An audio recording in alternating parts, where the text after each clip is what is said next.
Hello everyone. आज का जो हमारा टॉपिक है डिस्कशन का वो है petite inheritance in budding east और बेकर सिस्ट। बडिंग ईस्ट जिसको हम सैक्रोमाइसिस सेरेविसी के नाम से जानते हैं, ये एस्कोमाइकोटिना ग्रुप का एक फंजाई है और इसमें हम देखते हैं कि इसका जो लाइफ साइकिल होता है, ये फंजाई हैप्लॉइड फॉर्म में एग्जिस्ट करता है, लेकिन और ये अपना बडिंग के द्वारा एसेक्सुअल रिप्रोडक्शन से अपना मल्टीप्लिकेशन करता है। लेकिन sometimes it participates in the sexual reproduction. Diploid cells होते हैं, वो फ्यूज करके डिप्लॉयड सेल्स बन जाते हैं और डिप्लॉयड सेल्स इस फॉर्मुलेशन या मियोसिस के द्वारा पुनः हैप्लॉइड सेल में कन्वर्ट कर जाते हैं और फिर यही हैप्लॉइड सेल्स एक सैक नुमा स्ट्रक्चर में रहता है जिसको हम एस्कस कहते हैं। चूंकि मियोसिस के 4 प्रोडक्ट होते हैं, इसीलिए हम इसको टेट्राड कहते हैं। इसको इस ग्रुप ऑफ एस्कोस्पोर्स को हम टेट्राड कहते हैं। पुनः ये हैप्लॉइड स्पोर्स जो होते हैं यूनिसेलुलर इसको फॉर्म करते हैं और ये जाके फिर 2 हैप्लॉइड सेल्स फ्यूज करके पुनः ये मियोसिस करके अपना इस साइकिल को रिपीट करता है। तो इस तरह से हम देखते हैं कि इसमें जो हैप्लॉइड और डिप्लॉइड फेज दोनों पाया जाता है और दोनों फेज एसेक्सुअल रिप्रोडक्शन अपना बडिंग के थ्रू करता है। इसको हम जब कल्चर करते हैं तो हम इसको जनरली फर्मेंटेबल शुगर पर कल्चर करते हैं। ये जो शुगर होता है ये ग्लूकोज हो सकता है या फिर ग्लूकोज या माल्टोज में जब हम कल्चर करते हैं इसको, तो यहाँ हम देखते हैं कि पेट्री डिश पर जो बन रही है ये लार्ज साइज कॉलोनी है। जो रेड कलर से दिखाई पड़ रही है ये लार्ज साइज कॉलोनी है और इसमें इसके जो मार्जिन होते हैं स्मूथ होते हैं, जबकि कुछ कॉलोनी जो है ब्लू कलर से यहाँ रिप्रेजेंट की गई हैं, ये स्मॉल कॉलोनी होती हैं। ये 0.1 से लेके 1% तक इस तरह का कॉलोनी पाया जाता है, स्मॉल कॉलोनी, जिसको हम पेटाइट कहते हैं। पेटाइट और ग्रैंडी यानी कि लार्ज, ये दोनों फ्रेंच वर्ड है। तो पेटाइट नॉर्मल, ये ग्रैंडी जो है नॉर्मल कॉलोनी है, वाइल्ड टाइप है, जबकि पेटाइट है इसमें म्यूटेशन हो जाता है, इसलिए इसका पूरा ग्रोथ नहीं हो पाता है। ये 100 से 1000 में एक कॉलोनी इस तरह का पाया जाता है, पेटाइट कॉलोनी। ये कल्चर मीडियम में क्रीम कलर का दिखाई पड़ता है और इसका जो मार्जिन होता है इरेगुलर होता है। अब इस दोनों कॉलोनी का डिस्क्रिप्शन हम यहाँ देख रहे हैं कि वाइल्ड टाइप यानी जो ग्रैंडी है नॉर्मल कॉलोनी है, ये colony with normal mitochondria derive energy from oxidative phosphorylation. जो नॉर्मल कॉलोनी होती है ये ग्लूकोज को कंप्लीट ब्रेक डाउन करती हैं, यानी कंप्लीट ब्रेक डाउन करती है। हम लोग जानते हैं कि ईस्ट जो है क्या कहते हैं, एरोबिक रेस्पिरेशन और एनएरोबिक रेस्पिरेशन दोनों करने में सक्षम है। तो ये कंप्लीट ब्रेक डाउन कर सकता है ग्लूकोज का, इसीलिए it gets larger amount of ATP and that is why it shows normal growth. लेकिन जो पेटाइट कॉलोनी होती है, पेटाइट कॉलोनी में ड्यू टू म्यूटेशनल डिफेक्ट इसका जो ऑक्सीडेटिव फॉस्फोरिलेशन का पाथवे है, इलेक्ट्रॉन ट्रांसपोर्ट चेन का जो है, वो उसके डिफरेंट कॉम्प्लेक्स जो होते हैं, उसके जो प्रोटीन कंपोनेंट्स होते हैं वो डिफेक्टिव होते हैं। इस वजह से वो ईटीएस इलेक्ट्रॉन ट्रांसपोर्ट सिस्टम काम नहीं करता है और इसीलिए इसमें जो एटीपी बनता है वो कम मात्रा में बनता है। क्योंकि जब ग्लूकोज का ब्रेक डाउन नहीं होगा तो कम मात्रा में एटीपी बनेगा और इसीलिए इसका कॉलोनी जो पेटाइट होता है इसका ग्रोथ कम होता है। यानी कि the petite colony depends on fermentation process, but wild type colony depends on aerobic process. Aerobic process यानी कि ये कंप्लीट ब्रेक डाउन करता है, इस वजह से ये लार्ज होता है। अब देखते हैं कि ये जो म्यूटेशनल डिफेक्ट है पेटाइट में, ये दो तरह का हो सकता है। ये म्यूटेशन या तो न्यूक्लियर जीन में हो सकता है या फिर माइटोकॉन्ड्रियल जीन में हो सकता है, क्योंकि जो ऑक्सीडेटिव फॉस्फोरिलेशन का पाथवे है, इलेक्ट्रॉन ट्रांसपोर्ट चेन है, इसमें कॉम्प्लेक्स 1 के जो एंजाइम है ये मोस्टली न्यूक्लियर जीन के द्वारा सिंथेसाइज होते हैं, जबकि साइटोक्रोम बी का जो सिंथेसिस होता है ये माइटोकॉन्ड्रियल जीन के द्वारा होता है। यानी कि दोनों में से किसी भी जीन में यदि म्यूटेशन हो गया तो पेटाइट का फॉर्मेशन होगा। अब बोरिस इफ्सूरी ने 1949 में मेटिंग एक्सपेरिमेंट किया between wild type and petite. Wild type और पेटाइट के बीच में मेटिंग एक्सपेरिमेंट किया और उसका क्या रिजल्ट आया इसको हम अभी देखते हैं। म्यूटेशन इसमें हुआ है, ये माना जाता है कि ये जो पेटाइट का कैरेक्टर है it is inherited by a factor called rho. ये रो फैक्टर है जिसके द्वारा ये प्रॉपर्टी इनहेरिट किया जा रहा है पेटाइट कॉलोनी में।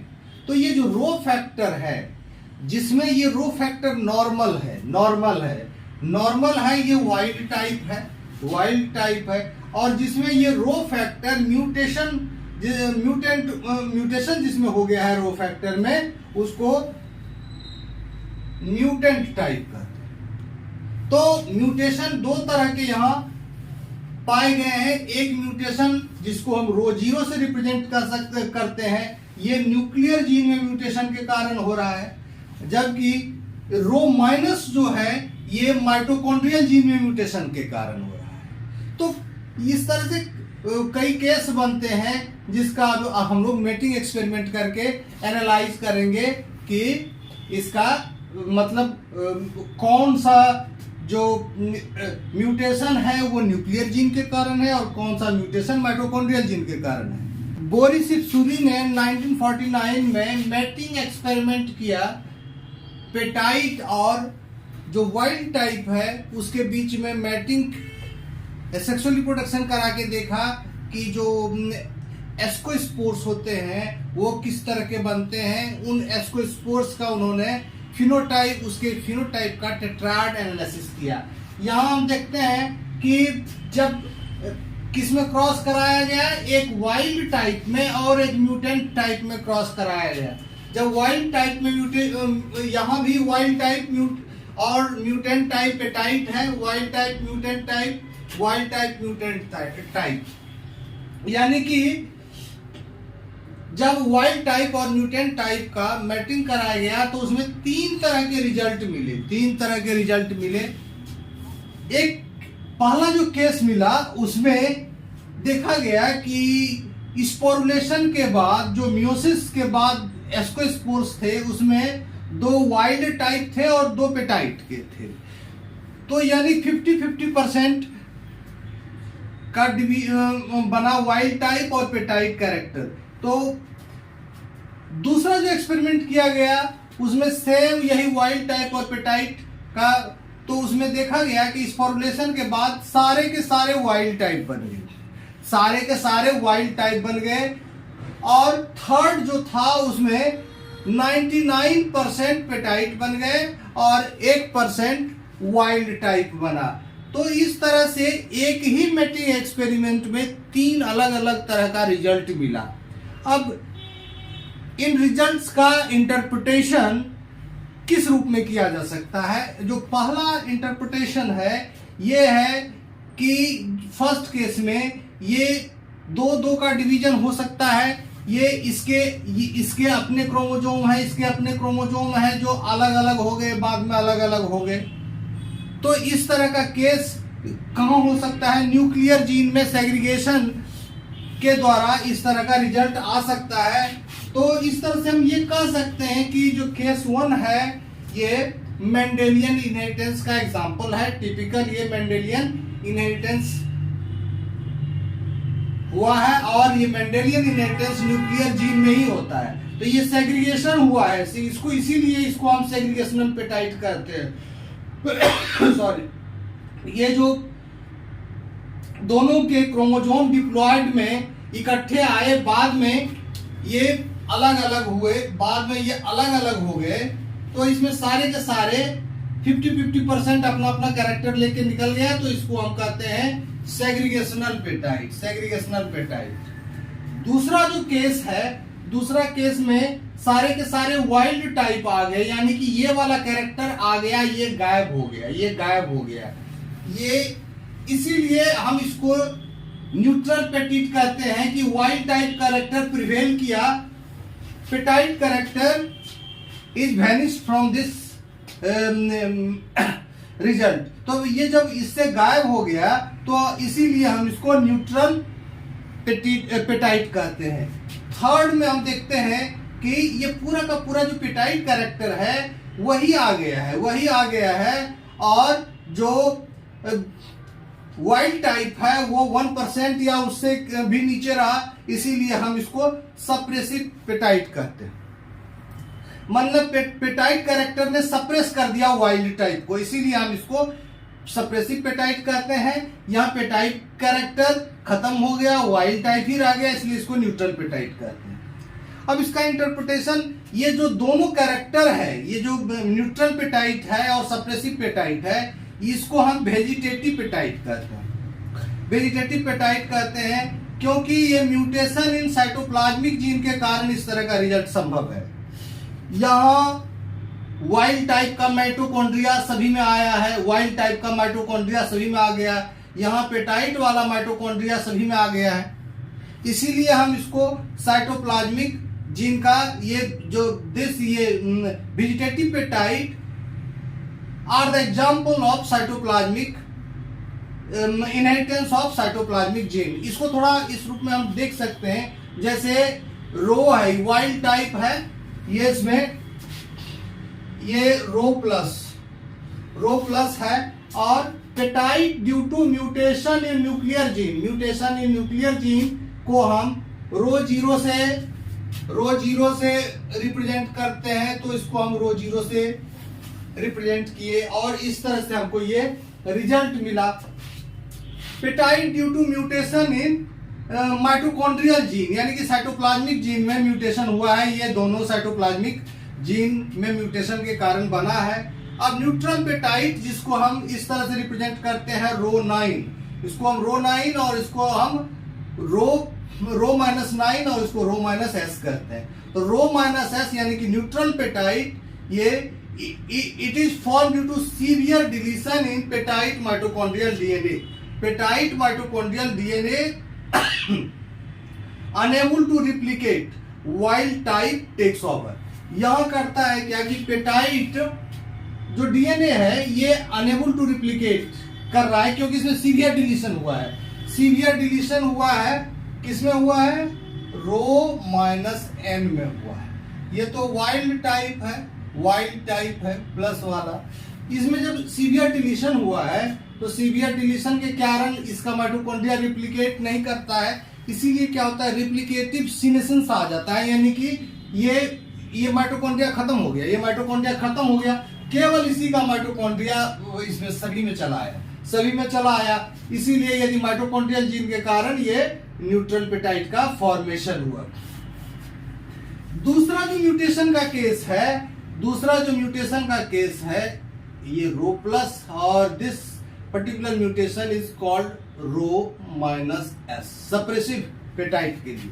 तो ये जो तीसरा म्यूटेशन का केस है, इसमें क्या हुआ है कि पेटाइट का जीनोम शॉर्ट हो गया है, लेकिन एसेंशियल जीन उसमें है। पेटाइट कैरेक्टर को बनाने वाले जीन, यानी कि जो डिफेक्ट ऑक्सीडेटिव फॉस्फोरिलेशन के पाथवे के में जो डिफेक्ट है वो जीन है। अपार्ट फ्रॉम दैट जो इसको रिप्लिकेट करता है, ओरिजिन ऑफ रिप्लिकेशन उसका सही है, और जो एंजाइम्स है रिप्लिकेशन के लिए रिक्वायर्ड है वो भी सही है।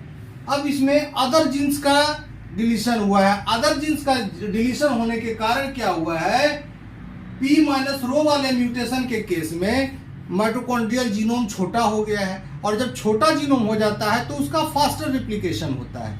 फास्टर रिप्लिकेशन होने के कारण ये क्या हुआ है कि this petite type has taken over the wild type. तो वाइल्ड टाइप पर ये पूरा प्रिवेल कर गया है, छा गया है, और वाइल्ड टाइप 1% के करीब बचा है, तो ये नीली है लगभग। तो इस तरह से ये सारे के सारे पेटाइट टाइप हो गए।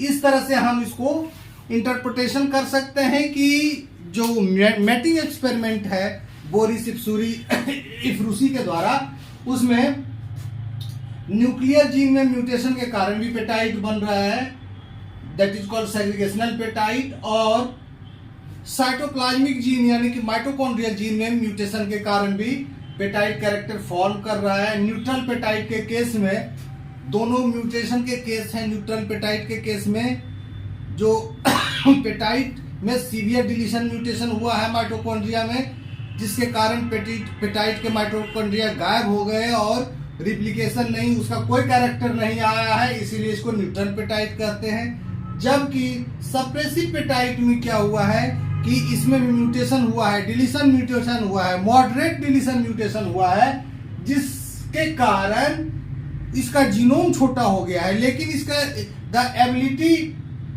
Of the petite mitochondria to replicate has become faster. तो ये तेजी से ये रिप्लिकेट करने लगा है। अब इसमें क्या किया, वाइल्ड टाइप को टेक ओवर कर लिया है। वाइल्ड टाइप की अपेक्षा ये कई गुना ज्यादा तेजी से रिप्लिकेट कर रहा है, इसलिए सारे के सारे पेटाइट हो गए, वाइल्ड टाइप बिल्कुल खत्म हो गया लगभग। तो इस तरह से हमने देखा कि पेटाइट इनहेरिटेंस जो ईस्ट में है, ये जो कैरेक्टर ये न्यूक्लियर जीन में म्यूटेशन और साइटोप्लाज्मिक जीन में म्यूटेशन दोनों के कारण होता है, लेकिन न्यूक्लियर जीन को हम वाले म्यूटेशन को सेग्रीगेशनल पेटाइट कहते हैं, जबकि 2 और केस 3 में वेजिटेटिव पेटाइट आता है, जो कि साइटोप्लाज्मिक जीन के म्यूटेशन के कारण हुआ है। Okay, thank you. आज बहुत ठंड है, फिर भी मैंने ये प्रयास किया कि एक वीडियो बना लें। आई थिंक कि ये आपको समझ में आया होगा। हमारे चैनल को देखते रहिए, थोड़ा इसमें you try to promote me and appreciate my effort in doing this, और हमारे चैनल को ग्रो करने में मदद कीजिए। Okay, thank you.